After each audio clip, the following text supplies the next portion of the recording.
Now looking at the 11th question, what was the main purpose of General Service Enlistment Act 1856 passed by Lord Canning? First option is it barred any person from services who had committed crime against women. B. Enlistment. What does enlistment mean? Enlistment का basic meaning होता है listing और joining the army. ठीक है ना, army या फिर armed forces होती हैं, इसके अंदर जो रिक्रूटमेंट होता है that process is called enlistment. तो it barred any person from services who had committed crime against women? No. It set the educational qualifications and physical requirements, physical measurement standards for government service. C. It empowered provinces to recruit their own cadre. Now this can obviously be negated because the Britishers will never empower the provincial states or the states to militarize themselves because they can stand in mutiny against the central or the British government. D. It decreed the recruits of Bengal army to serve anywhere their services were required. Now D is the correct answer. Now let us go to the explanation. In 1856, Lord Canning, who was the then Governor General of India, he had passed the General Service Enlistment Act. Now this General Service Enlistment Act has also been cited as one of the primary reasons for the discontentment in Hindus against the British rule. ठीक है ना? Why? Because the General Service Enlistment Act of 1856 required all the future recruits in the Bengal army to serve anywhere their service might be required by the British government. This included crossing the seas. Now in the Hindu religion, the upper castes, especially the Brahmins, were barred from crossing the seas, and crossing the seas would lead to a loss of caste, meaning the Brahmins would lose their caste and hence their prestige and status in the society. Thus this had antagonized the religious Hindus who had considered crossing the seas which meant loss of caste. Therefore the D option stands correct in this. Hence the General Service Enlistment Act. What was the main purpose of General Service Enlistment Act? It was that all the future recruits of the Bengal army would serve anywhere the British government desired them to, including crossing the seas. ठीक है? Now the 12th question. Consider the following statements regarding Chauth and Sardesh Mukhi. Now what are Chauth and Sardesh Mukhi? These are forms of taxation that were prevalent in the Mughal period or the medieval period. ठीक है? The Chauth was a tax on trade while Sardesh Mukhi was the tax on land. Second option, they were imposed only. Now see, only is an extreme word. ठीक है? Only is an extreme word, so we have to be careful with this statement. They were imposed only in the territories within the Maratha kingdom. Now in general it is believed that the Chauth and Sardesh Mukhi were taxation systems of Maratha. However, this is not correct. Therefore the second statement is wrong. The first statement, Chauth was a tax on trade. Now again this is wrong. Chauth was not tax on trade. We'll say it in the explanation. The explanation says D, that is neither one nor two are correct. Hence both the statements are wrong. Is this clear? Now coming to the explanation, statement 1 is not correct. Chauth was 1/4 of the land revenue paid to Marathas in order to avoid Maratha raids. ठीक है? Chauth was 1/4 of the land revenue paid to the Marathas. What is Sardesh Mukhi? Sardesh Mukhi was additional levy of 10% on those lands which Marathas had claimed, on which the Marathas had claimed hereditary rights. ठीक है? So what is Chauth basically? Chauth is 1/4 of the land revenue that was paid, ठीक है ना, by the neighboring states to Marathas to curtail future Maratha raids, because Marathas had developed a taxation system in the beginning of the Maratha Empire, which was called Mulkgiri. Mulkgiri basically meant, or this stood for the raids, the revenue which were generated from the raids that were conducted by Marathas on the neighboring kingdoms. ठीक है? And however, Shivaji Maharaj, who was the founder of the Maratha Empire, he knew that Mulkagiri will not alone sustain the Maratha Empire. Hence, he had basically adopted the prevalent systems of taxation, which are Chauth and Sardeshmukhi. Remember, Marathas did not develop this system of taxation of Chauth and Sardeshmukhi. These were already prevalent during the Mughal times, and these had already been known to the Deccan rulers, especially the Muslim rulers of the Deccan. ठीक है? So हमने देखा है चौथ क्या होता है. Chauth is basically 1/4 of the land revenue that was generated, which was paid to the Marathas by the neighboring kingdoms to avoid future Maratha raids. And what is Sardeshmukhi? Sardeshmukhi is an additional 10% levy, ठीक है ना, 10% levy on those lands, ठीक है ना, on which Marathas had claimed hereditary rights. ठीक है. So this is your Sardeshmukhi. Now the second statement, these were imposed only in the territories. See, Chauth and Sardeshmukhi were not taxation innovation by Maratha. This is saying what we have just discussed, that these were not developed by Marathas. Marathas were granted the right to collect Chauth and Sardeshmukhi by the Mughals in exchange of promise to not raid the adjoining Mughal territories. Is this clear? Chauth and Sardeshmukhi were the taxes collected not in the Maratha kingdom, not alone in the Maratha kingdom, but in the neighboring territories of Mughal Empire. Note, यहाँ पे ये चीज mistake है. These were the taxes collected not only, ठीक है ना? Chauth and these were, okay, sorry. Chauth and Sardeshmukhi were taxes collected not in the Maratha kingdom, but in the neighboring. Okay, ठीक है. It is correct. The statement is correct.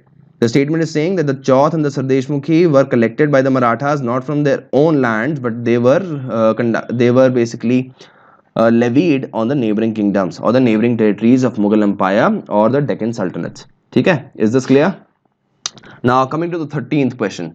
Consider the following statements regarding the art and culture of the Indus Valley civilization.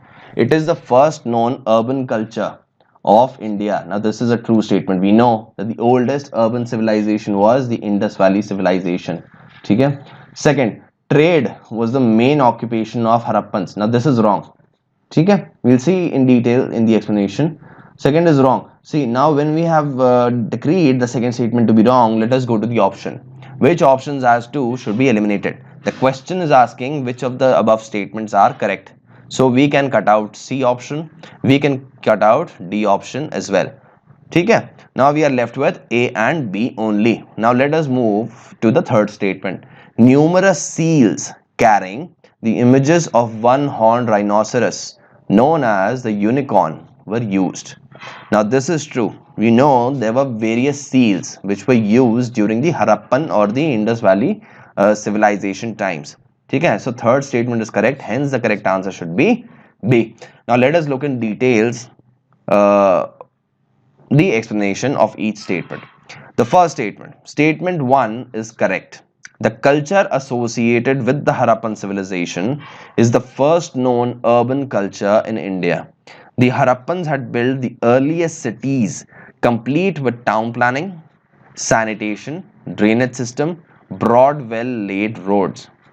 They built double-storied houses of burnt bricks, each one of which had a bathroom, a kitchen and a wall. The walled cities had other important buildings such as the Great Bath, the Great Granaries and the assembly halls.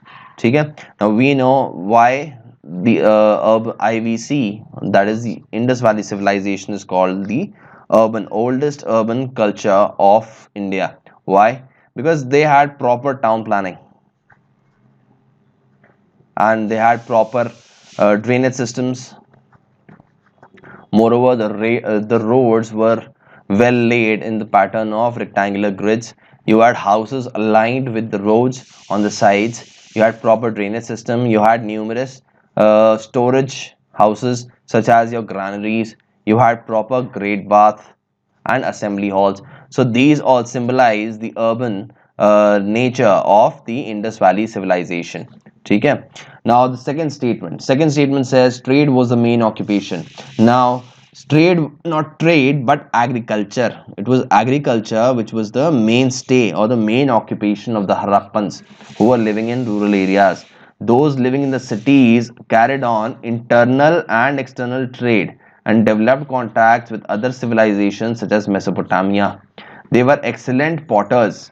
Various types of utensils, toys, seals, and figurines have been excavated from different sites. ठीक है? So it is not just trade, it is agriculture. Statement 3. Numerous seals carrying the images of one-horned rhinoceros, etc. were known, and it appears that they worship plants and animals and the forces of nature. They worshipped a male god resembling Lord Shiva of later times and a mother goddess among others. These were also displayed on the seals. Now the 14th question, Bhungru, recently seen in news, is a traditional folk dance performed by Gond tribes of central India, Adivasi group inhabiting the area of Nilgiris, notable for snake catching. Okay? Now this is Irula tribe, and these were in news, and these are very famous irregular tribes. These were in news because the Burmese pythons which were introduced in Florida have been acting as invasive species, have turned into invasive species. The Burmese pythons were introduced in Florida. Now these have turned into invasive species, and they are eating up the alligators and various other species, and these have multiplied rapidly. So even the Florida government or the Florida snake catchers had recruited Irula tribesmen to catch these pythons. Okay? These are excellent snake catchers, and these inhabit the Nilgiris in Tamil Nadu. Okay? So just remember this point, additional information. See, it's an innovative water harvesting technique for irrigation introduced by Gujarati women workers. A musical anklet tied to the feet of classical Indian dancers.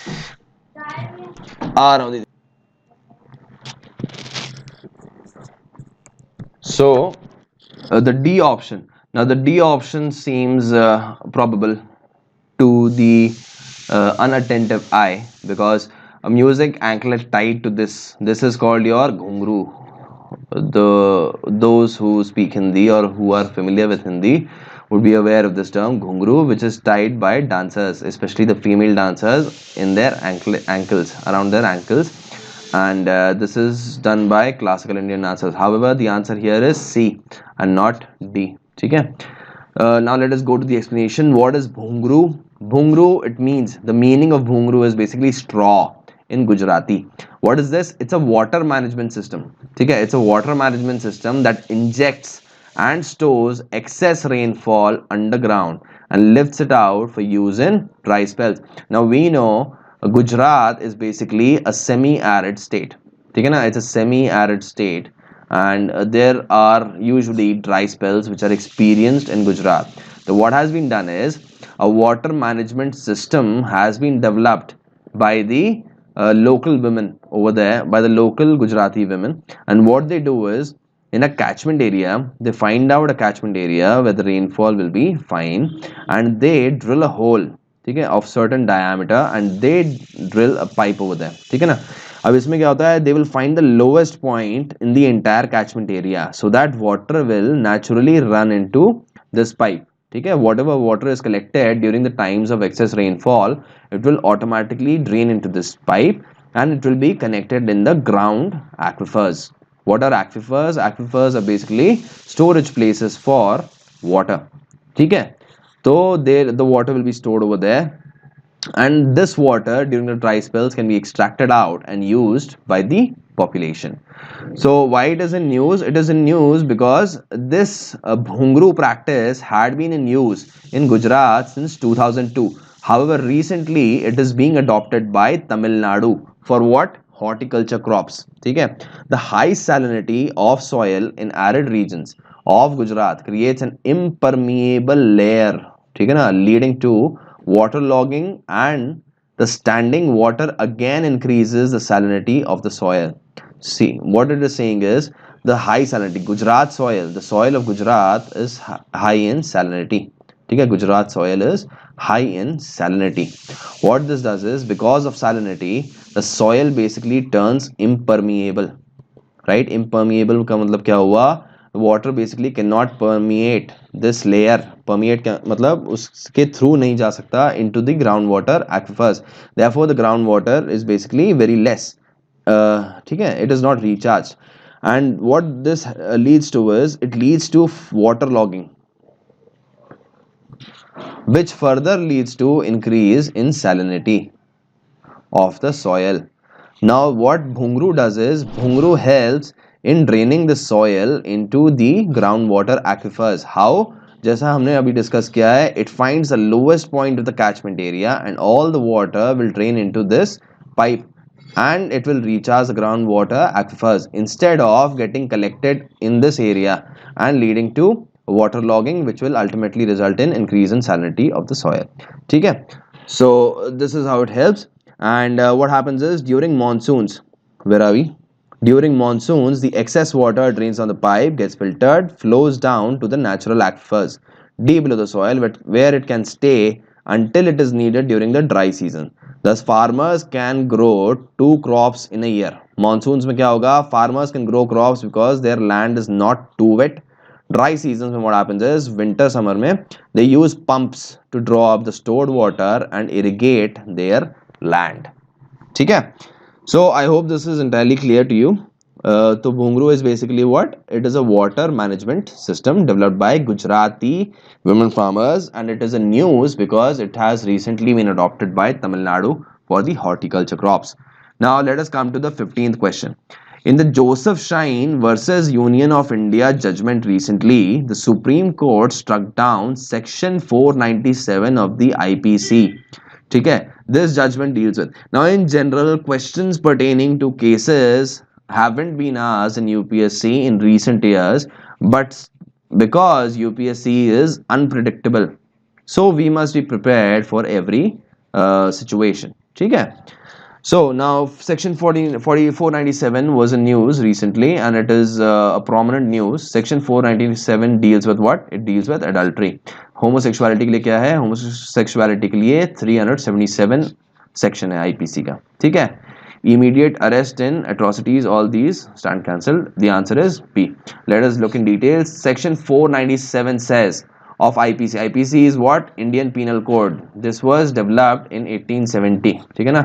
इसका section 124A is also in news again, and this leads to what? It relates to sedition. So you should remember certain prominent sections of the IPC which are in news.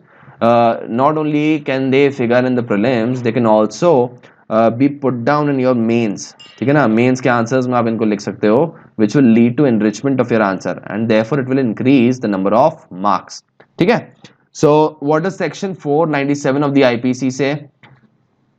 It says whoever has sexual intercourse with a person who is the wife of another man, ठीक है ना, without the consent of that man, such sexual intercourse not amounting to rape is guilty of the offense of adultery. So how has section 497 of IPC, see what we had said, IPC was developed when 1870s, ठीक है ना, ये British times में है. So it has defined, section 497 had defined adultery as punishable by law. It was a criminal, ठीक है ना, it was a crime. And ये crime कब माना जाता? If a man, suppose there are a husband and wife and there is an outside man, ठीक है, now this man, now see this is your wife, so this man has sexual intercourse with this wife of this husband, ठीक है ना, this person H, and without the consent of H. If he has the consent of H to have sexual intercourse with the wife of H, then it is fine. But if he does so, if he has sexual intercourse with W, that is the wife of H, without his consent, then that will amount to a crime. ठीक है ना? ठीक है? The Supreme Court has scrapped the pre-independence provision of adultery law under section 497 of IPC, terming the law arbitrary and against the constitutional ideals of liberty and equality. Moreover, see what this section has said, why it was in news, ठीक है ना, because it was discriminatory. ठीक है, it was discriminatory towards men because in this case, in case of adultery, according to section 497 of IPC, the man will be charged with the crime of adultery and not the woman, that is the wife of H will not be charged with adultery, it is a man. Further, it treated woman as the property of man. Why? Because the consent was to be taken from the woman's husband. So basically, woman became the property of the husband. Therefore, the act, the law, Supreme Court scrapped this provision, terming it arbitrary and against the constitutional ideals of liberty and equality. The judgment comes on a petition filed by a man from Kerala, Joseph Shine. That is why this case is your Joseph Shine versus Union of India. What was the problem? Treated woman as a victim of the offense and property of the husband. It was not an offense if man had sexual intercourse with a woman after getting the husband's consent. ठीक है? Adultery can be grouped. क्या दीदी बीच में नहीं आने. Now, what is the judgment? The judgment is that adultery can be a ground for divorce. ठीक है ना? It can be a ground for divorce, but it's no more a criminal offense, attracting up to 5 years jail term, unless it attracts the scope of section 306, which is abetment to suicide of IBC. ठीक है? So such sections you must remember for both your prelims as well as mains. ठीक है? Now let us move on to the 16th question.